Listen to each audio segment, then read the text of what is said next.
Let's continue our review of sports in Nigeria in 2016. Scrabble gets our attention this morning on the show. You play Scrabble, you love it, it improves your intelligence with words, but do you know it is a big deal worldwide, particularly with Nigeria producing a world champion at the just completed African Championship? We also won it.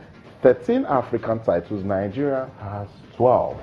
Then why is Scrabble struggling? We want to find out. And we invite you to join the conversation. Coach Anthony Ikolo is the national team coach, and Seidu Ayorinde is the current champion from the African Championship. They join us now live in the studio as we review Scrabble in Nigeria in 2016. Good to have you around, Coach. Good to have you around, champion. Thank you. Thank you very much. Let's begin with the coach, because, I mean, that's where everything, starts from. Coach, Scrabble has done so well. I listened to you talk about this passionately, what we're doing to produce more champions, but I still see the struggle. Why are we still struggling? Well, I would want to specifically say that Scrabble in this country has made a mark under the leadership of the president of the Nigeria Scrabble Federation. He has done a lot to put us in the world map, and by bringing out programs, encouraging me specifically after I was appointed as national coach in 2014, that we need to deliver on the world championship. So our first assignment was to retain our African Championship in 2014, okay, which we did in style. Out of 10 prizes, then we won the first 9 and left the 10th position for the South Africans. And so that we see them as a good host, not just taking everything away from them. And that is what we did. You see, in Africa, we are being worshipped as a Scrabble playing nation.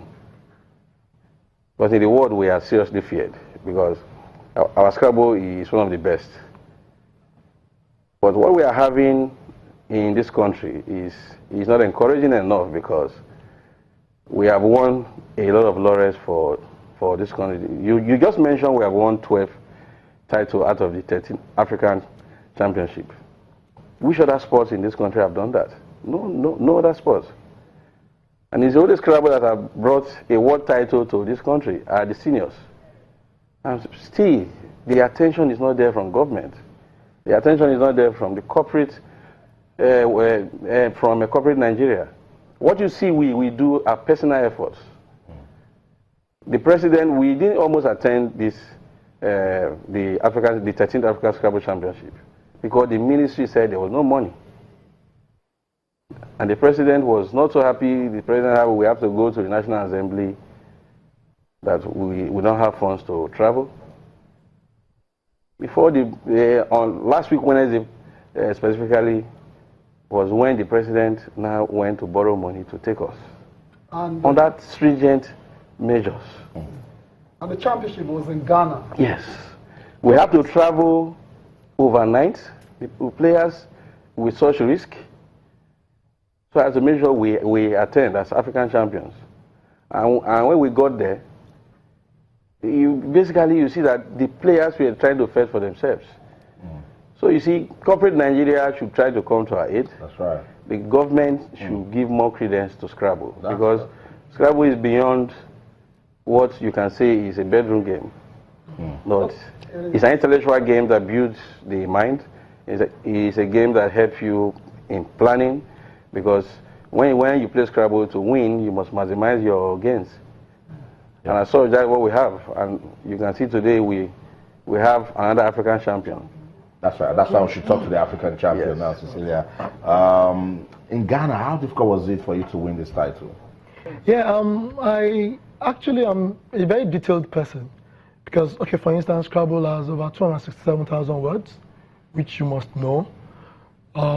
Then you need to be detailed, and what I did in Ghana was I made sure I left no stones unturned, and I pay attention and details to every move I make. And again, secondly, what also culminated to my success was the fact that I actually forgive myself when I make mistakes. leave it behind and move forward to the next game. That's a huge one. Now, Coach, I think I have to come back to you here. You know, you talked about the fact that it's difficult for you guys to get funds and sponsorship. Now, when Wellington Jagere won the World Championship last year, we felt you guys can actually make him a brand, you know, more like the face of the sport. It was a world event, you know, all over in Singapore. But why have you guys not been able to consolidate on this victory and make Scrabble a bigger brand in Nigeria? Well, I want to say as a national coach, I have my limits as technical. We have the administrators, the board of the Nigeria Scrabble Federation that is responsible for making that image come to reality. And I think the president has also done a lot. From what I know, the president has done a lot in that aspect.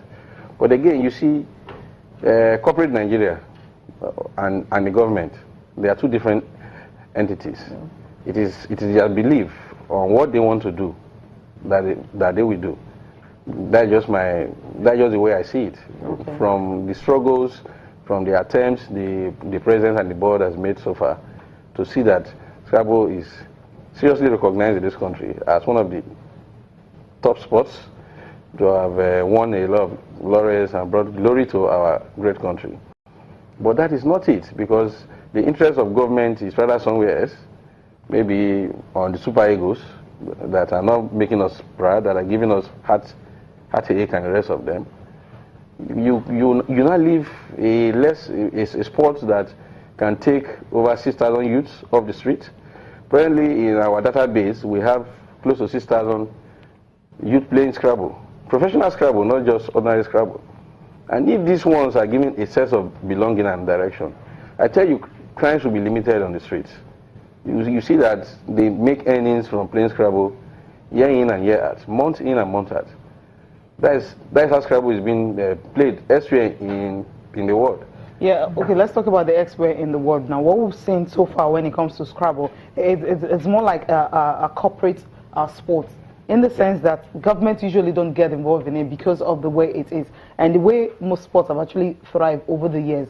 We spoke to the president of Cricket Federation yesterday. He talked about what they've done, the grassroots programs they are involved in. They did it themselves. You know, they couldn't get that you know, a kind of subvention from the government that they needed, so they had to, like, okay, source for the funds itself. So it seems that when you source for funds yourself, you're more successful and carry out your program. That's why I asked the question, why not, maybe you can talk to the president, take the question, why not just look for ways you can brand this sport better and see if you can get corporate sponsorship? Because if you rely on government, you talked about super egos, I'll tell you that, Barry just recently bailed them out, you know, for bonuses. We saw what happened to Super Falcons and another. So it tells that even the football is not getting the leverage they used to get because of the economic meltdown. Yeah, I think we are moving a step above that.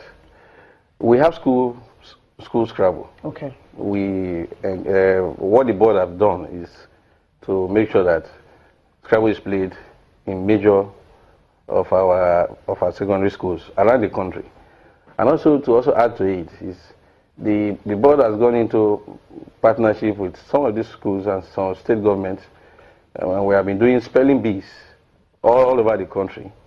And the spelling bee started from the north. We have also done in the southwest. I think the next point of call is in the south.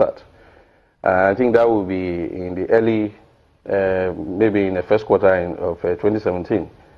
So I believe the board have put in a lot to make sure that we get the recognition that we needed to actually uplift our morals, to actually encourage the young lads that are playing Scrabble, that are giving their all, their sacrifice, their time, their monies to travel abroad to represent this country, and they come back and win, and there's no encouragement. We're just praying that somebody from somewhere will just come to our aid. Okay.